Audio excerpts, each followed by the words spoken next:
Buenas tardes, camaradas constituyentes y junta directiva. O sea que ayer estaba viendo en la televisión el derribo de un avión militar ruso en el Mediterráneo. Fue un ataque de unos cazabombarderos israelíes y también una fragata misilística francesa. Claro, la noticia está medio confusa porque dice que fueron las baterías antiaéreas sirias y esas baterías antiaéreas sirias son rusas, tecnología rusa.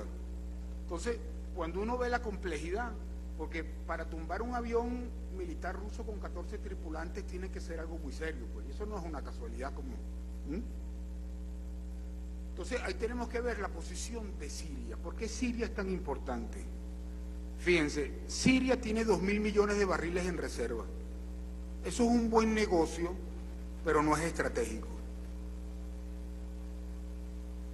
Entonces, cuando uno sigue buscando, hurgando, uno consigue que el gran recurso que tiene la República Islámica de Irán para prever que es la tercera reserva de petróleo del mundo, 150.000 millones de barriles, es cerrar el estrecho de Hormuz, por donde sale el 40% del petróleo que se comercializa, no del que se produce, del que se comercializa a nivel internacional. Entonces, si Irán cierra el estrecho de Hormuz, por donde las empresas occidentales que invadieron Irak van a sacar el petróleo. Entonces, ahí vemos la verdad de lo que pasa con Siria. Es un oleoducto que comunica el noroeste iraquí con el mar Mediterráneo. Entonces, por eso los rusos mantuvieron, aún con el desplome de la Unión Soviética, la base militar en la costa del Mediterráneo. Por ahí comercializaban los fenicios, llegaban al Éufrates. Ahora, ¿a qué viene esto? Bueno, que la presencia iraní en Siria es porque mientras Siria no caiga, no pueden atacar Irán. ¿Y por qué Irán? Porque es la tercera reserva de petróleo del planeta. Que me pareció bueno el análisis que hizo Pedro Carreño cuando estuvimos reunidos, porque entonces ya tenemos la tercera reserva de petróleo del planeta, Irán. ¿Y qué pasa con la segunda reserva de petróleo del planeta? Arabia Saudita, el reino de Arabia Saudita. Bueno, de un día para otro, los medios de comunicación comenzaron a atacar a la familia real saudita, la que vive en Los Ángeles. Le sembraron unas mujeres, aparecieron ensangrentadas. Imagínate tú, la familia real saudita. Y después el Congreso de los Estados Unidos aprobó una ley que permite a cualquier familia que haya perdido, válgame la redundancia, un familiar en la caída de las Torres Gemelas, demandar al gobierno de Arabia Saudita por su participación en el presunto acto terrorista. Al día siguiente, Arabia Saudita dice que va a privatizar el 5% de Saudi Aramco. Saudi Aramco es la segunda empresa con más reservas de petróleo del planeta Tierra después de Arabia Saudita. Eso es una empresa que se nacionalizó en 1979, porque Aramco viene de Arabian American Company, ¿no? Entonces le pusieron Saudi, que es la familia Saud. Entonces, una vez que Arabia Saudita comunica que va a privatizar el 5% de Saudi Aramco, el primer viaje que hace el presidente Trump es al reino de Arabia Saudita. O sea que Arabia Saudita pasó de haber tumbado, haber participado en el derribo de las Torres Gemelas, a ser el mejor amigo de los Estados Unidos. Y bueno, y un contrato de compra de armas que logró el presidente Trump por 100.000 millones de dólares. Entonces, cuando uno hace los análisis, porque estamos en un conflicto bien serio, como todos sabemos, esa compra de armamento a Lockheed Martin, a Boeing, bueno, Lockheed Martin y Boeing son los mismos dueños de las compañías petroleras, no las mismas juntas directivas. Es la oligarquía mundial. Son los diferentes fondos de inversión, con uno que concentra el 75% de la riqueza del planeta, que hace la reunión de Bilderberg y nos pone a hablar de Bilderberg, pero nadie habla de Vanguard. Entonces, ¿cómo vamos a hacer un análisis de lo que está pasando si no decimos si no nos atrevemos a analizar a profundidad los hechos que vienen sucediendo. Entonces, fíjense, la segunda reserva de petróleo del mundo. Ahorita, hace una semana, se dio un cambio. Hay un conflicto en la familia real saudita entre el sector nacionalista y el sector entreguista que está aplicando un plan neoliberal para ver cómo venden Saudi Aramco y que la economía saudita aguante eso.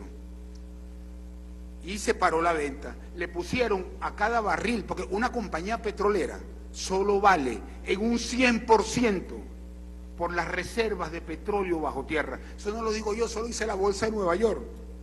Ese es el análisis que hizo Bloomberg para ver cuánto valía Saudi Aramco en la bolsa de valores. Bueno, le pusieron $7,6 por barril en reserva para robarlo, y con eso Saudi Aramco vale más de 2 billones de bolívar, B de Bolívar, 2 billones de dólares. Usted aplica $7,6 a PDVSA, que tiene 302.808 millones de barriles certificados, y PDVSA es la empresa más valiosa del planeta Tierra, aún sin producir un barril. No lo digo yo, eso lo dice la Comisión de Bolsa y Valores de los Estados Unidos. Y de ahí el plan de recuperación económica, cuando viene el presidente Maduro y su equipo y ata el petro con Campo 1 del bloque Ayacucho, que son 5.342 millones de barriles. Bueno, eso es más. Solo habrá como 15 petroleras que superen en reservas a ese campo nada más. O sea, aquí, fíjense, Campo 6, que se le acaban de dar el presidente a la China National Petroleum Company, en petróleo total, no lo que se considera reserva, que es el 20%, son 35.000 millones de barriles. Eso es más que todo lo que le queda a Rosneft, la empresa rusa, y a la China National Petroleum Company juntas. Un campo de los 8 campos del bloque Ayacucho al sur de Anzoátegui. ¿Ah? Entonces, el ataque contra nosotros, evidentemente, viene de un hecho concreto que fueron los estudios hechos en los años 90 por la Universidad Pública de Nueva York, que de manera matemática demostraron que el petróleo no tiene sustituto. El que no esté de acuerdo, bueno, vaya a discutir con las universidades norteamericanas, británicas, europeas. Otra cosa es la campaña publicitaria, sobre todo para los pueblos del tercer mundo que tienen reservas de petróleo. Pero los centros académicos han demostrado que no hay sustituto que permita mantener los niveles de vida actuales. Es decir, usted sustituye el petróleo por gas, por carbón, eólica, solar, lo que se le ocurra, hidráulica, y viene una caída en el nivel de vida, porque la energía neta que llega a la sociedad comienza a disminuir. Y si usted tiene menos energía, si tenía 5 fábricas, solo puede mantener 4. Eso trae desempleo, y el desempleo que trae cambios políticos, desestabilización. Entonces, por primera vez, el mundo está en lo que se llama una transición energética por agotamiento de la fuente primaria de mayor calidad jamás conocida en la historia.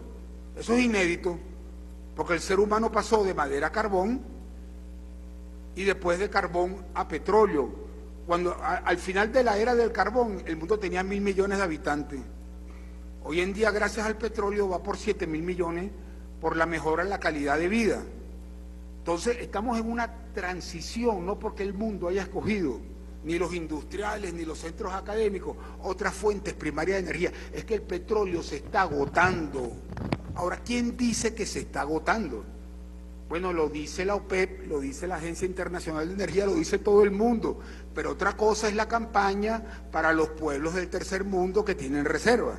¿Qué dice la OPEP? Que lo pueden buscar colocando reservas petroleras, pues OPEP, que hay un cuadro bien interesante. Te dice, fuera de la OPEP, o sea, en los países que no pertenecen a la OPEP, se extrajo de lo que estaba bajo tierra entre el año 2008-2016, se extrajeron un aproximado de 149.000 millones de barriles, solo se descubrieron en cambio 11.000 millones, se está agotando, y si una petrolera vale por la reserva que tiene, bueno, estamos tocando los intereses de la oligarquía mundial. ¿Quién es esa oligarquía? Fondo Vanguard. ¿Y quién es Fondo Vanguard? Rockefeller, Rothschild, Lazard de Francia, Warburg de Alemania, Goldman, Lehman, además de la industria de armamento y de las petroleras, son dueños de los bancos que junto con el gobierno de los Estados Unidos componen la Reserva Federal. Es el poder mundial. Ese es el poder mundial que, haciendo así, enjuician al presidente Trump por haber recibido ayuda de Rusia, porque controlan los servicios de inteligencia norteamericanos en gran medida. Entonces tenemos un enemigo que él sabe y él oye que cuando lo mencionamos y lo desenmascaramos, lo estamos llevando a un proceso de negociación, porque la mejor guerra es la que se evita. Si quieres la paz, prepárate para la guerra, pero con un análisis, un diagnóstico certero, yo creo que podemos evitar el conflicto, ¿no? Entonces, estamos en una transición por agotamiento de la fuente de mayor calidad. Todo lo contrario de lo que dice la publicidad. Ahora, ¿cuándo comenzó este conflicto con Venezuela? Bueno, este conflicto con Venezuela comenzó en 1902, cuando nos bloquearon las costas, porque la compañía Shell, sin hablar mal o bien de ninguna compañía, digo Shell y no Royal Dutch Shell, porque la Royal Dutch Shell se crea en 1907 cuando se unifican las dos. Antes era la Shell de Londres. Le dan una concesión en Indonesia, que era una colonia holandesa, por eso después la relación Royal Dutch Shell. Ese era el señor Samuel, si no me falla la memoria, comienza a producir petróleo y convence a su amigo, el jefe del almirantazgo británico, el señor Fisher, de hacer unos estudios para cambiar el uso de carbón por el uso de petróleo en un barco insignia de la flota de guerra más poderosa del mundo para la época, que era la británica. Y fue tal el éxito del experimento que, bueno, sabían que tenían que ir a petróleo, pero el almirantazgo británico contestó: estamos de acuerdo, hay que ir a petróleo, pero el problema es que tenemos carbón en Inglaterra y no sabemos dónde hay petróleo. Y los espías británicos dijeron: sí sabemos, nosotros sí sabemos. Los de la compañía dijeron: sí sabemos dónde hay petróleo. ¿Ah? En la empresa nacional minera Petróleo del Táchira está produciendo petróleo desde el 1 de marzo de 1883, con el pozo Eureka, que fue el primer pozo productor de petróleo en Venezuela, que nos los han escondido. Fíjate el nivel de la guerra a la cual estamos sometidos. Nos enseñaron que el Sumaque, el pozo de la Shell, fue el primero. Si el pozo Sumaque fue el primero, el bloqueo de las costas venezolanas no fue por petróleo, es porque ustedes y nosotros, y todos nosotros, somos unos maulas que debíamos plata, y vino la flota británica y la flota alemana a cobrarnos porque somos mala paga. ¿Ah? Vinieron a robarnos las reservas petroleras. Fíjate que yo estaba caminando con mi hija ahí en Fuerte Tiuna y estaba viendo los cañones que están ahí, me corrigen los que saben más que yo de eso, son los que usó Cipriano Castro para repeler a las flotas invasoras. Derrotamos al acorazado de guerra más moderno del mundo, alemán. Ahí me contó un historiador que los alemanes mandaron, qué bueno recordar esto, ¿no? Los alemanes mandaron un bote del acorazado y venía el individuo, tú sabes, con esa percha, ¿ah? Remando, llegó al cuartel San Carlos. Entonces, el que estaba comandando el cuartel, un hombre que comenzó con Cipriano Castro cuando salieron de Cúcuta hacia Caracas, llama al coronel y le dice: mire, usted me agarra esos museum, me los desarma, me les da plan de machete y me los manda de regreso. Pero eso no lo hablamos, esa historia no las esconden. Fíjate cómo es la historia, somos unos maulas, nos bloquearon y no hicimos nada. A ese barco alemán lo caímos a cañonazo y encalló, y era el acorazado más moderno de la época. ¿Por qué vinieron los británicos y los alemanes? porque como los norteamericanos tenían la doctrina Monroe, América para los norteamericanos, los británicos negociaron con los alemanes, mira, vamos los dos juntos y podemos repeler una intervención norteamericana, aunque todos estaban de acuerdo. Entonces ahí comenzó con el bloqueo de las costas venezolanas de 1902-1903 este problema que tenemos hoy en día, que es un problema de dignidad nacional, pues. Pero ahí comienza con el general Cipriano Castro, que es un héroe nacional, un patriota. ¿Ah? La burguesía criolla no quiso dar los créditos para la compra de armamento, los metió a todos en un calabozo y firmaron el crédito de un calabozo.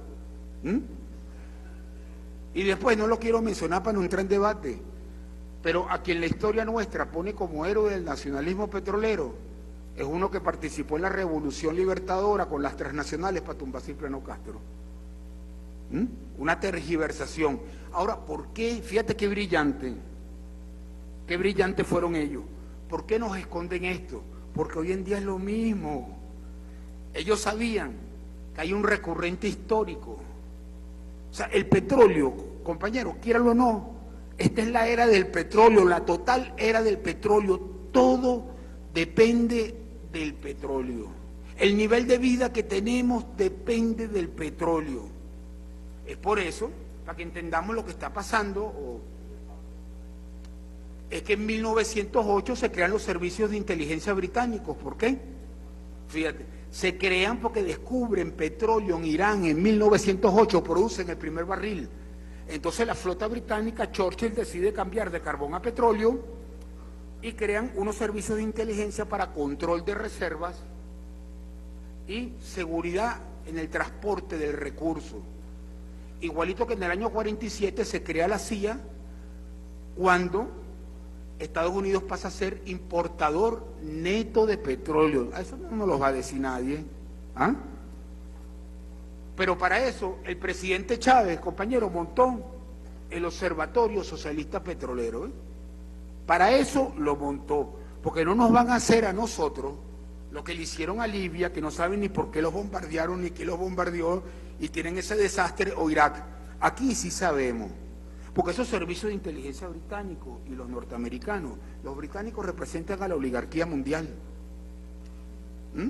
y los norteamericanos al imperialismo norteamericano, pero también manejados en parte por la oligarquía mundial. Entonces estamos en una coyuntura bien complicada, se está agotando el recurso petrolero. Entonces, fíjense, aquí hice unos apuntes ya para ir redondeando. Porque hay otros personajes, para entender el acoso contra el constituyente Diosdado Cabello, no vaya a creer que me estoy olvidando. Hay que ver a la figura de Carlos Delgado Chalbó, el jefe de la Junta Militar. Carlos Delgado Chalbó, un gran amigo de Rómulo Gallegos, que lo mencionó un compatriota constituyente. Rómulo Gallegos es un presidente de alta dignidad, de cuando Acción Democrática era un partido nacionalista. Otra cosa es cuando lo maneja Betancourt, es la antítesis de cuando lo maneja Rómulo Gallegos. Rómulo Gallegos subió el impuesto sobre la renta a las petroleras, que sumado más la ley de Medina Angarita del año 43 crea el 50-50, el 50-50, eso lo hace el 12 de noviembre del 48 y el 24 de noviembre le dan el golpe. Pero entonces viene Carlos Delgado Chalbó y dirige la Junta Militar, y vienen las petroleras y le dicen a Carlos Delgado Chalbó: mire, usted tiene que bajar los impuestos y la regalía, porque si no nos vamos a ir de este país. Era una época que habían bastantes reservas. ¿Y qué hizo Carlos Delgado Chalbó? Creó una comisión que visitó, primero tradujo la ley de petróleo del 43 y el impuesto sobre la renta de Rómulo Gallegos al farsi, el idioma de Irán, y al árabe. Y Arabia Saudita e Irán lo que hicieron fue adoptar el modelo venezolano. Eso terminó en el derrocamiento de Mossadegh, un presidente nacionalista, en el año 53, porque él trató de poner el 50-50, no lo dejaron, nacionalizó y le dieron un golpe. Y Arabia Saudita subió también sus impuestos y su regalía. Y a Carlos Delgado Chalbó el poder mundial lo mandó a matar a través de Urbina, que parece que le habían confiscado unos bienes, al menos era la excusa. Urbina mata a Carlos Delgado Chalbó y al mismo día matan a Urbina, pues no quedó nada, y borramos a Carlos Delgado Chalbó, porque aquí hay, perdón, un estorbo. ¿Ah? Entonces, Cipriano Castro es un cabito, el cabito, ¿verdad? Y Carlos Delgado Chalbó no existió. Carlos Delgado Chalbó, en mi opinión, es un héroe nacional. Es la persona que tocó los intereses reales de la oligarquía mundial. Claro, ellos auspician lo que ellos llaman la democracia cuarta republicana, que es el entreguismo absoluto, porque Rómulo Betancourt era el nombre de Nelson Rockefeller. ¿Quién crea a Rómulo Betancourt? Los Rockefeller. ¿Quién crea al presidente Obama? Los Rockefeller. ¿Dónde da clase Obama? En la universidad pública no tiene nada, en la Universidad de Chicago. ¿Y quién creó la Universidad de Chicago? El primer Rockefeller, John D. Rockefeller, el creador de la Standard Oil. Obama está cumplió un encargo de la oligarquía mundial al declararnos a nosotros un peligro inusual y extraordinario para la seguridad de los Estados Unidos. Entonces, este problema es de orden geopolítico, no importa lo que digamos, quién tiene la razón, quién tiene la razón histórica, es de orden geopolítico. Entonces, están atacando nuestras figuras históricas, porque Diosdado Cabello es una figura histórica y el que lo niegue, ¿ah?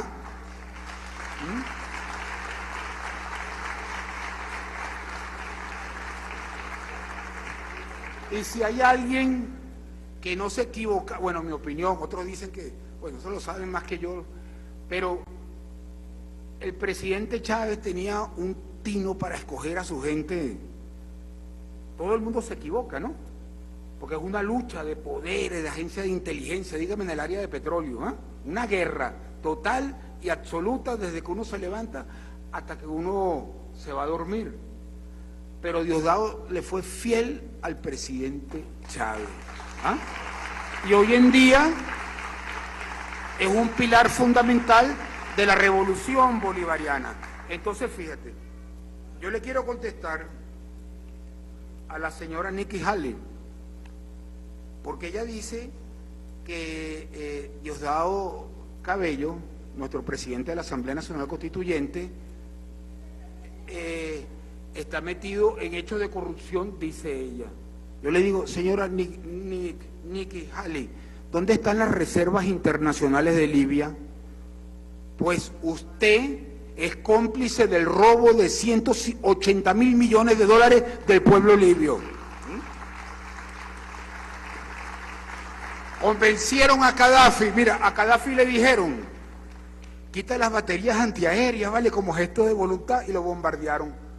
Pon tu plata en Francia, y le robaron la plata al pueblo de Libia. Entonces, esos ladrones le van a decir a nuestro presidente de la Asamblea Nacional Constituyente, como no lo han podido comprar y no lo pueden manejar, que está metido en hechos ilícitos. En hechos ilícitos están ellos, que son unos ladrones, ¿ah? Y eso es incuestionable históricamente. Lo otro que ellos dicen, narcotráfico. Vamos a hacer un recuento rapidito. Fíjense, el virreinato de la India estaba conformado por lo que hoy en día es la India, Bangladesh, Pakistán y Afganistán. Entonces los británicos diseñaron una estrategia para expandirse. Iban a Afganistán, sacaban el opio y se lo vendían a la juventud de China. De esa forma iban acabando con China y hacían un rialero. Esa plata, después viene la primera guerra del opio, la segunda guerra del opio, esa plata creó un banco que queda en Hong Kong. Ese banco se llama el HSBC. Ese es el banco más grande del mundo, que es de Vanguard también. Bueno, el banco más grande del mundo fue hecho y es hecho y se mantiene con el tráfico de drogas. Eso es público. Entonces, ¿qué hizo la oligarquía mundial? Crearon unas multas donde lo que tú ganas lavando dinero es inferior a la multa. Entonces tienen un negocio. ¿Ah? Voy lavando una lavadora y voy pagando multa. ¿Ah? Entonces, ustedes, oligarquía mundial, imperialismo norteamericano, imperialismo europeo, viven del saqueo del recurso petrolero y demás recursos naturales de los pueblos y del tráfico de drogas. Entonces, ¿con qué moral a un hombre que no han podido corromper, que se ha mantenido leal a un proceso, ustedes lo van a acusar de qué? Entonces, el Consejo de Seguridad...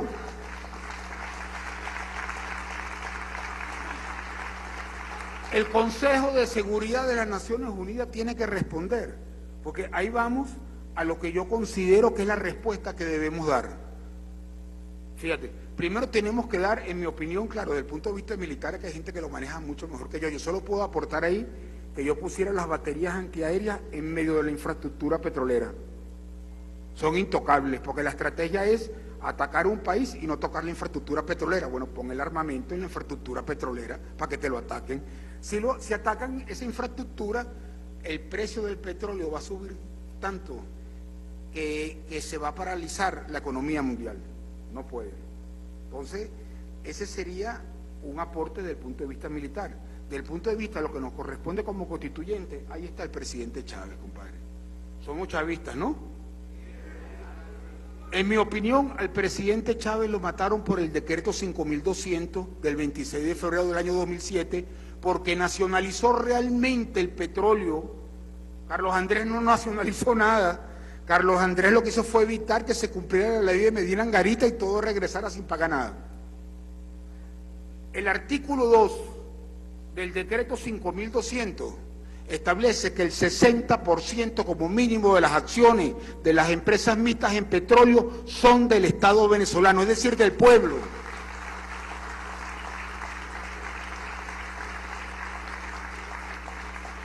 Por lo tanto, sean las empresas rusas, chinas, estadounidenses, británicas, francesas, de la India, debe haber un 60% de capital del Estado venezolano.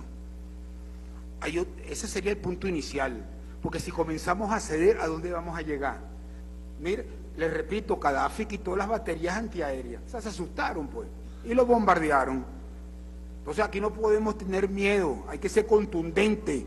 Y ese decreto ley del presidente Chávez, darle rango constitucional en el artículo 303 de la Constitución Nacional.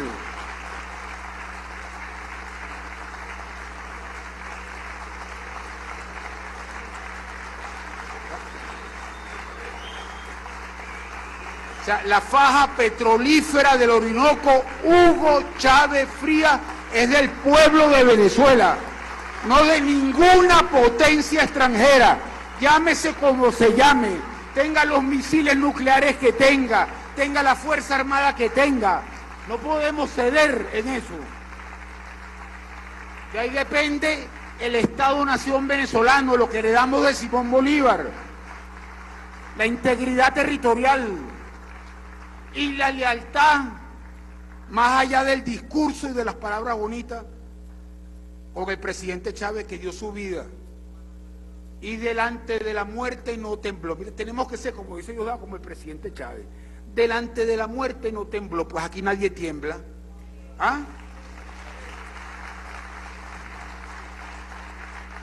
Ahora fíjense, ya para ir redondeando, porque estamos hablando de cómo lograr, fíjate, estamos dando una posición de fuerza. El mundo va a ser así. Fíjate, porque yo les digo las baterías antiaéreas en la infraestructura militar, en la infraestructura petrolera, porque no le tengo que pedir permiso a ninguna potencia, entonces ninguna potencia me va a chantajear para que yo no aplique el decreto 5200 del presidente Chávez, ¿eh? Y lo ponga en el artículo 303. Podemos defendernos nosotros mismos militarmente, es viable. Es viable. Hay que poner todas las defensas donde está la infraestructura petrolera. Bueno, atácame y vuela toda la infraestructura petrolera. Bueno, no hay petróleo, pues. No pueden. Entonces, ahora tiene lógica. Entonces, fíjense, lo otro que podemos hacer, compañeros, es duplicar el nivel de reservas. Fíjate, tenemos 302.808 millones de barriles y solo estamos contabilizando el 20% de la faja. PDVSA agarra utilizando el software que también usan las compañías transnacionales, hace simulaciones por computadoras para ver cuánto realmente se puede sacar a medida que avanza la tecnología. El mínimo es 40% hoy en día. Si duplicamos el nivel de reserva, tranquilizamos al mundo, porque las petroleras, y tenemos que saberlo, porque esto no va a ser como los que estaban antes en PDVSA. Hay que decir la verdad de las cosas. Duplicando el nivel de reserva, las petroleras pueden colocar en bolsa como producción a futuro, no como reserva, porque eso es nuestro, de los venezolanos. Está bien, yo te voy a cobrar una regalía por lo que tú colocas, y son unos cuantos miles de millones de dólares, y tú solucionas tu problema de reserva.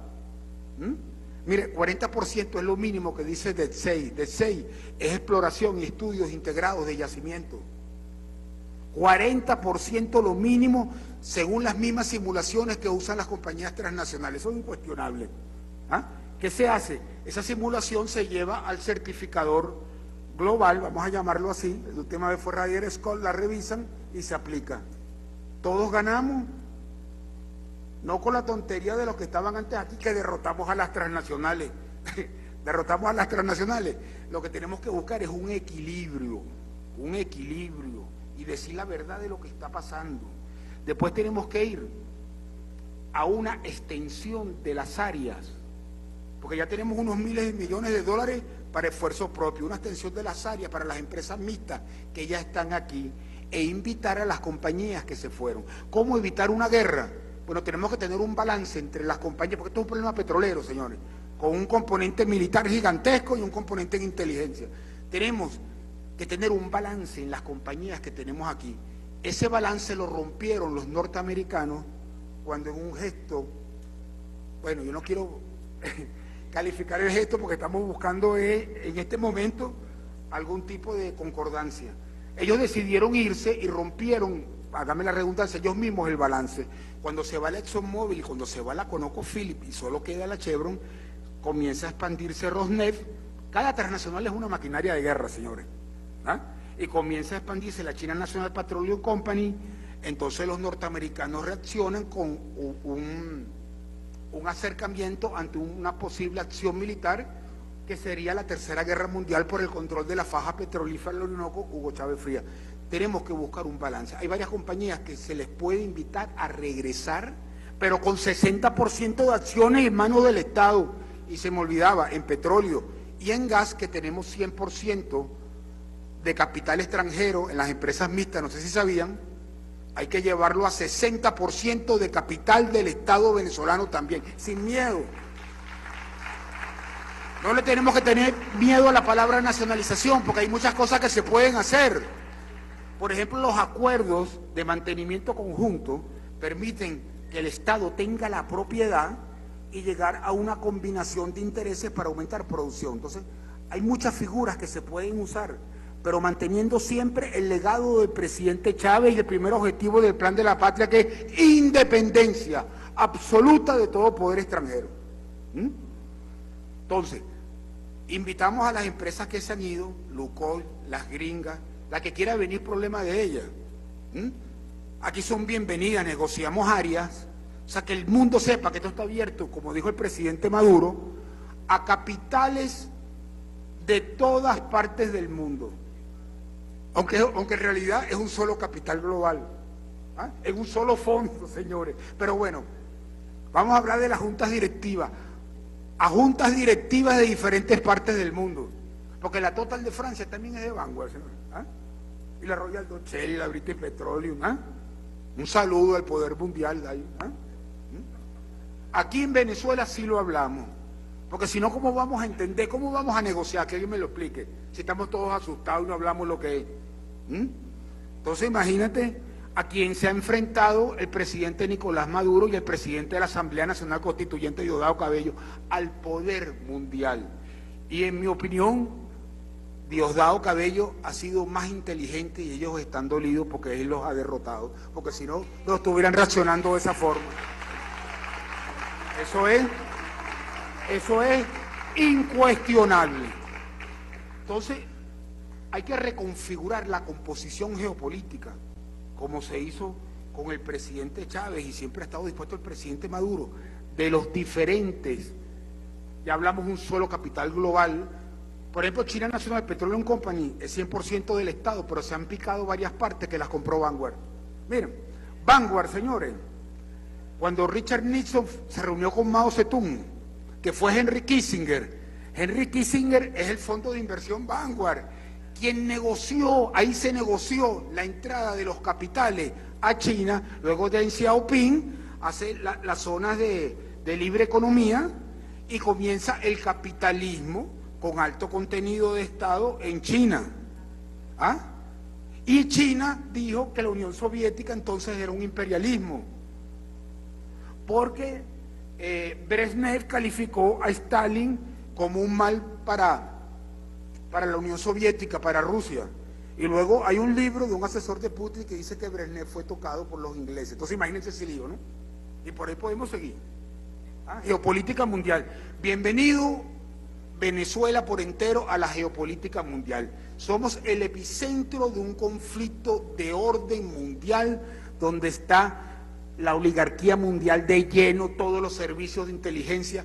Venezuela está viviendo, es el epicentro de una guerra fría, por el control del recurso petrolero, por eso cayó a la mitad la producción. El epicentro de una guerra fría, señores. ¿Ah? Y una cosa son las políticas de los gobiernos y otra cosa son las petroleras. Una petrolera es una maquinaria de guerra para controlar reservas, de cualquier manera. Llévese por delante y tengan la junta directiva, sea de la nacionalidad que sea, porque compiten entre ellas a matar por el control de reservas. A eso es que tenemos que ponerle orden en función de nuestros intereses, tomando en cuenta, por supuesto, todos los demás intereses mundiales, porque si no, no podemos, lo que decía el Libertador, se está cumpliendo, esto es impresionante, ¿verdad? El equilibrio del universo, ¿no? Entonces tenemos que buscar lo que decía el Libertador Simón Bolívar.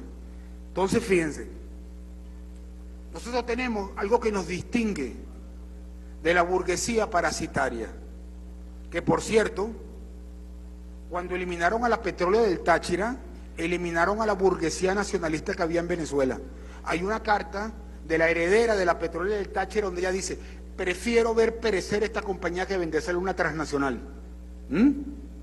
O sea, la petróleo del Táchira, empresa nacional minera, petróleo del Táchira, se enfrentó a la burguesía mundial y solamente la pudieron derrotar la petróleo porque en el año 34 Gómez no le renovó la concesión, imagínate, ¿eh?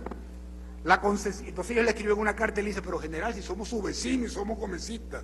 Nada, ni contestó. ¿Sí? Eran las grandes transnacionales dándole las órdenes al general Gómez, pues. Claro, después vendría, después llegaríamos a Medina Angarita, pasando por López Contreras, que hizo una excelente labor, pero bueno, duraríamos mucho tiempo acá. ¿Ah? Pero es bien interesante. Lo que sí le puedo...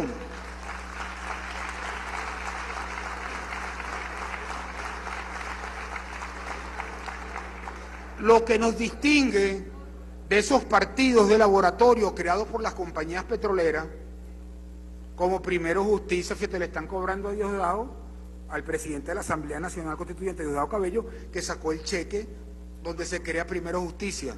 ¿Cierto o falso, señores? Darío, y cuando ese cheque sale, ¿quién dirigía PDVSA? La meritocracia. ¿Y quién es la meritocracia? Los antiguos jefes de las transnacionales que negociaron con Carlos Andrés Pérez una indemnización de miles de millones de dólares y dirigir a PDVSA. Los partidos de laboratorio fueron creados para desintegrar el Estado-nación venezolano. Y entonces lo que hace incuestionable esto que estoy diciendo es el cheque que Diosdado Cabello sacó. Eliminamos a los partidos de laboratorio, porque ADECOPEI, ya para ellos, para esta nueva etapa, son molestos, porque ADECOPEI tienen la visión de Estado-nación para combatir el comunismo, que era lo que necesitaban durante la Guerra Fría. Pero ahora es borrarnos como Estado-nación. Que vayamos a recoger tomates todos a Perú. Eso es lo que ellos quieren, compañeros. Desintegrar el Estado-nación venezolano. Entonces, yo para terminar, y diciendo, recordando que lo que nos distingue de esta gente es la solidaridad, el amor, el compañerismo, el patriotismo. Yo pido un aplauso de pie para el compañero Diosdado Cabello por sus servicios a la patria.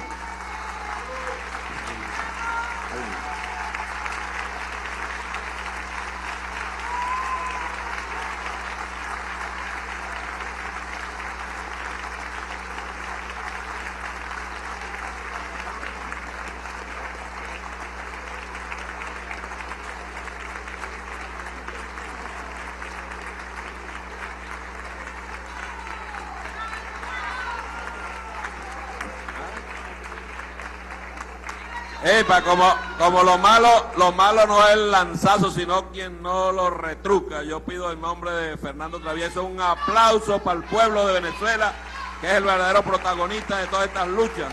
Nosotros estamos ahí con ellos, mandados por el pueblo. Mientras tengamos vida y salud, ahí estaremos, rodilla en tierra, fusil al hombro, bayoneta calada, con el morral de Hugo Chávez en la espalda, para seguir luchando por los sueños de este pueblo. No nos vamos a rendir. Y cuando digo no nos vamos a rendir, no solo es Diosdado, yo estoy seguro que los que están aquí, ninguno se rinde. Las que están aquí, ninguno se rinde. Ese pueblo no se rinde. Gracias, Fernando. Una clase nos dio Fernando allí de historia petrolera.